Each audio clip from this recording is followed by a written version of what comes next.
Hello BookTube, I'm Celeste. Welcome to my YouTube channel, A Reader's Almanac with Celeste.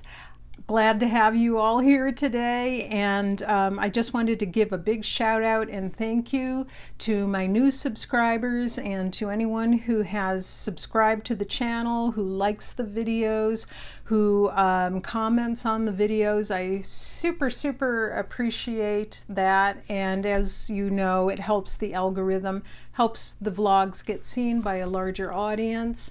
I'm coming up on 1 year on BookTube this coming month in August. So if you have enjoyed and watched the channel and you do like the content, I would really appreciate it if you could give the videos a like and subscribe to the channel. And thank you very much. I'm very excited that I've almost been here a year. It's hard to believe. I did not film last Sunday, and the reason for that is I had a really rough week. First of all, our neighborhood was traumatized by some young people who are apparently members of gangs who drive to the suburbs and try to steal people's Kias and Hyundais and I think Toyotas. And apparently this is some sort of silly, useless challenge on TikTok, and several people's cars were stolen, cars were broken into, glass was shattered. My car, they did try to steal but weren't successful. They did pull apart the steering column, and now it's going to cost about $1,700 to fix it. So I've been without a car for the past week, so thanks people, really. Great challenge, love it. You know, too bad people on these TikTok challenges aren't using their energies to solve the climate crisis or something actually important. In any event, and then my son had a bit of a wipeout on his electric scooter, took him to urgent care. Fortunately, he did not break anything. There were no fractures, but he's pretty banged up. So we've been laying low this week, and yeah, but I just wanted to pop on today and give you kind of an update on my Jane Austen July and what I've been reading, and also share with you some Jane Austen inspired crafts and kind of bookish things that I've been enjoying.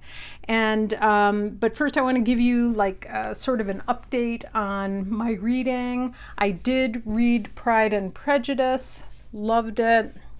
There's really not much to say about it except, you know, it's classic, it's wonderful, and I flew through this like so fast. I don't think I've ever read Jane Austen so quickly or thoroughly enjoyed it so much in my life, except maybe for Persuasion and Sanditon, because I love those as well. The read-along for Jane Austen July this year was Northanger Abbey. I did read that as well. Did not enjoy it as much as Pride and Prejudice. It's definitely sort of more juvenile in scope, I would say. The introduction by P.D. James is wonderful, however, and I did enjoy it. You know, it's fun to read about the character and how everything is larger than life for her. There's some interesting conclusions that can be drawn from reading Northanger Abbey, and it is a classic. I would just say it's not my favorite of the Jane Austens that I've read thus far. I did enjoy watching the movie version as well. And I watched it with my son, and he made a very interesting observation. He said, it's like Jane Austen, but really immature. So I thought that was an astute observation on his part, and it was fun. You know, you can't go wrong with Jane Austen, really. So yeah, I read that one. This year I could not at all get into Lady Susan, which was my other personal challenge as part of Jane Austen July. Was to read something aside from one of her major 6 novels, and I just don't know if I was Austened out. or if I was expecting it to be very much like the wonderful film version, Love and Friendship, but I just could not get into it. But to be fair to Jane, I am going to try this again at another time. I just think I was ready to be done. And so I just could not get into it. So I'm putting this back on my TBR list, and we will try it another time. Another one I really had difficulty getting into this time around was Mariah Edgeworth's Castle Rackrent. Now, I had heard a good deal about this. I was interested in the subject. I was interested in Edgeworth's influence on the development of the novel, and in Sir Walter Scott's praise of her writing, but I found it exquisitely dry and could not get into this one either. I'm sorry to anyone out there who's a Mariah Edgeworth fan. What am I missing in this? Let me know. I could not get into it for the life of me, but that's the way it goes sometimes. I did very much enjoy Frankenstein, which was another read-along that's been going on this month. I find the character of Frankenstein fascinating.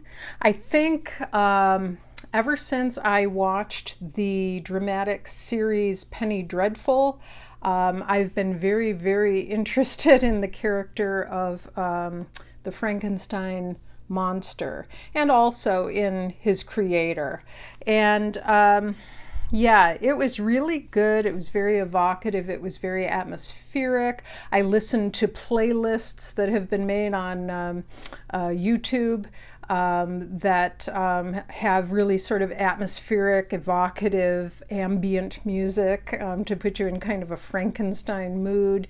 And I also read The Strange True Tale of Frankenstein's creator, Mary Shelley. And I own this book. I bought it on eBay, but it's a library copy, which is why it has this protective jacket on it, though.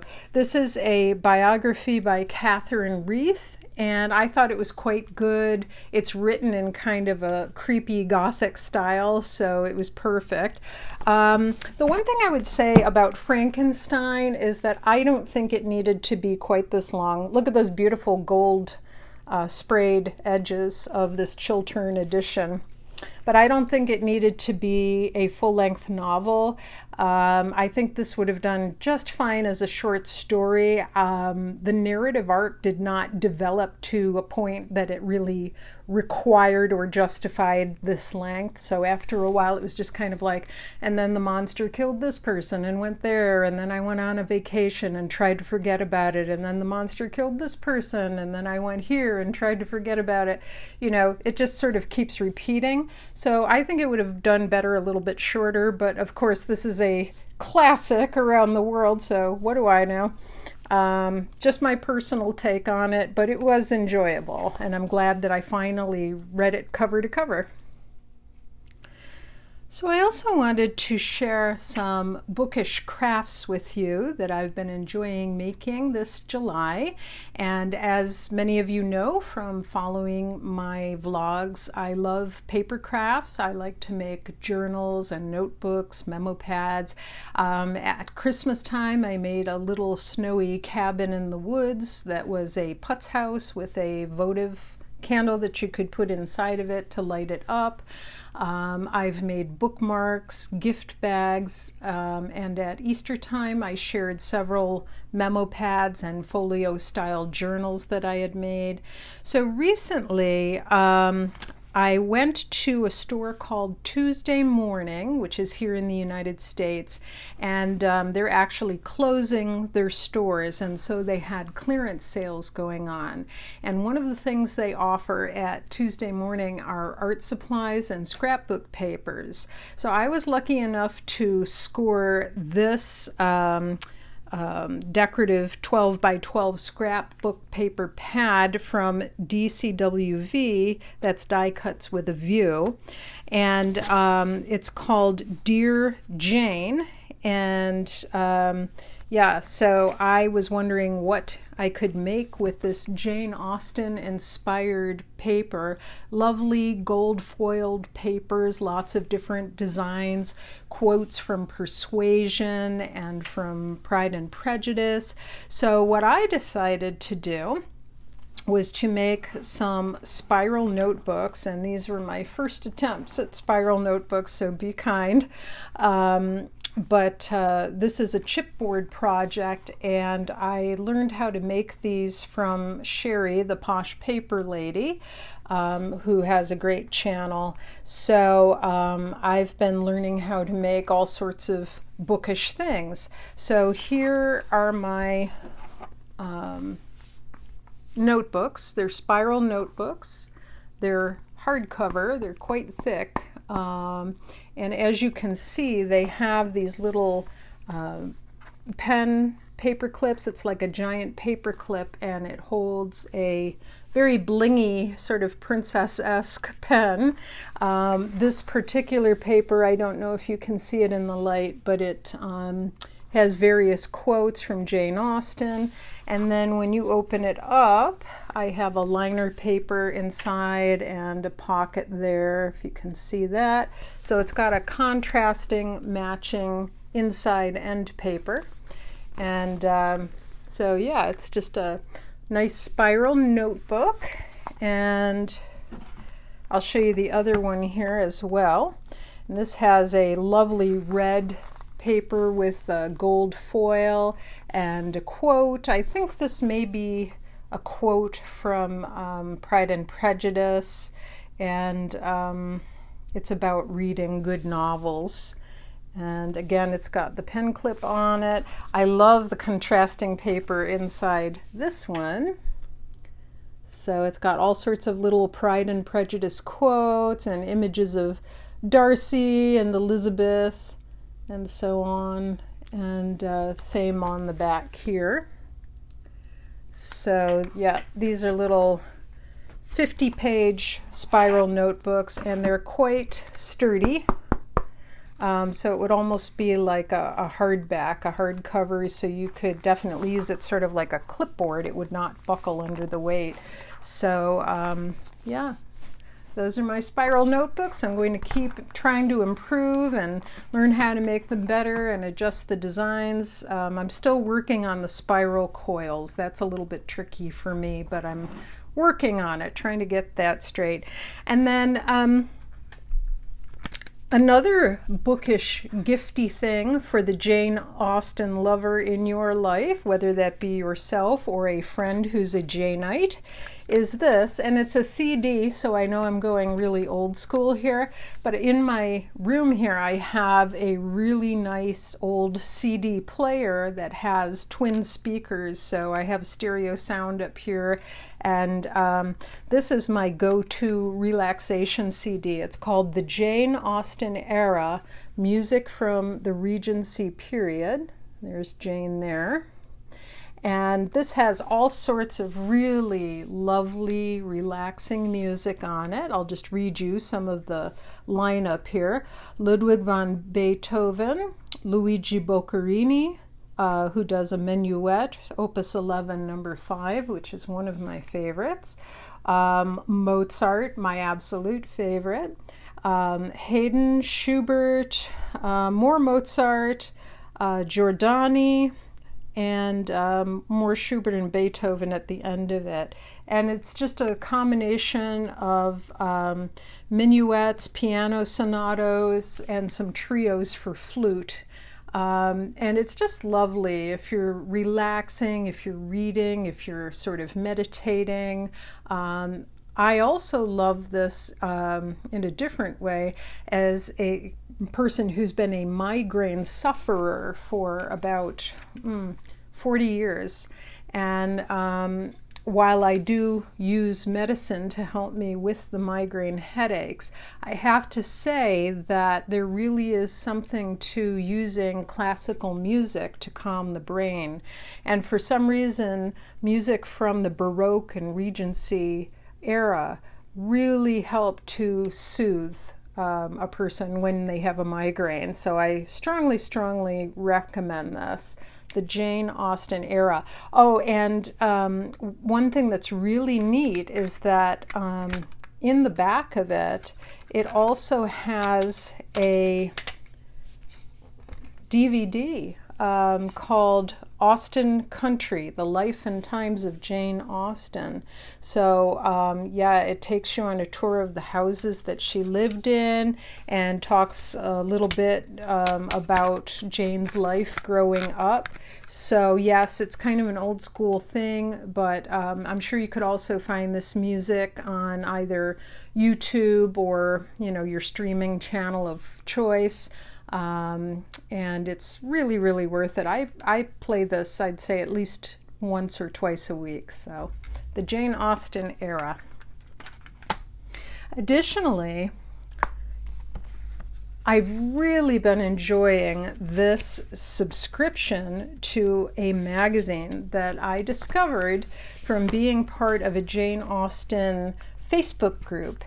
And it is called Jane Austen's Regency World. Here are some of the issues. And it is published in the Jane Austen Center in Bath, the official magazine of the Jane Austen Center, Bath.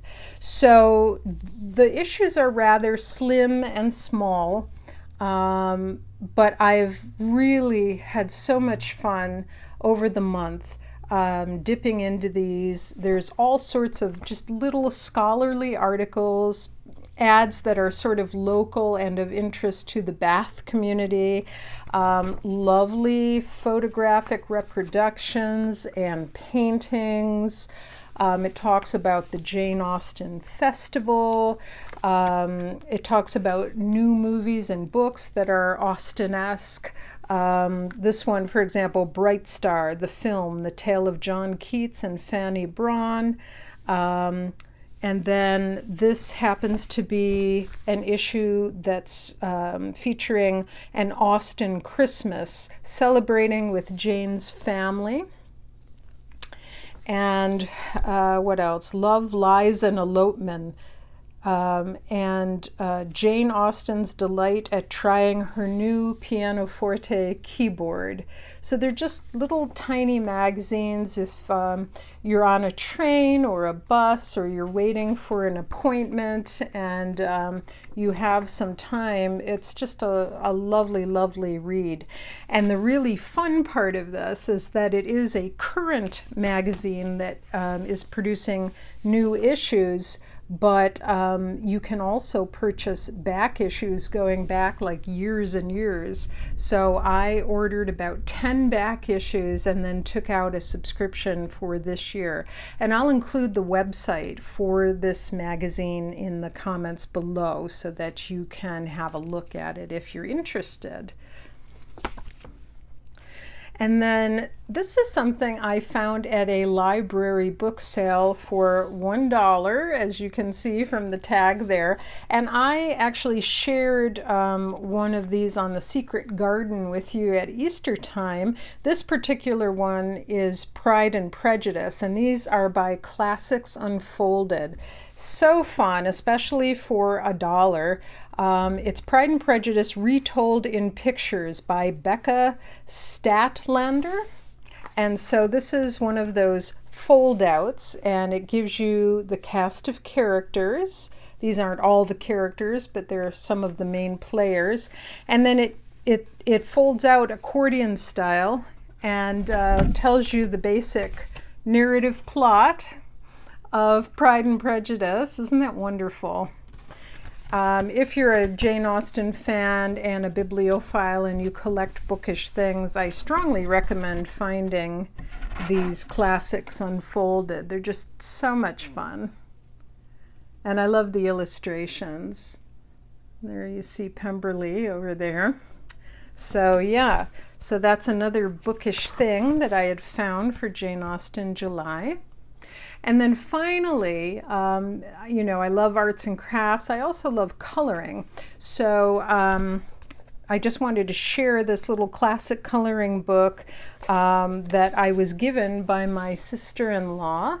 Maria. So thank you, Maria. And it's just a little, it gives you like little quotes. Here's one from Persuasion.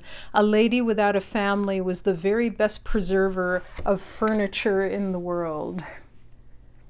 So there's one. And these are all pullouts so that you can, you could take them out, you could frame them, you could color them one at a time.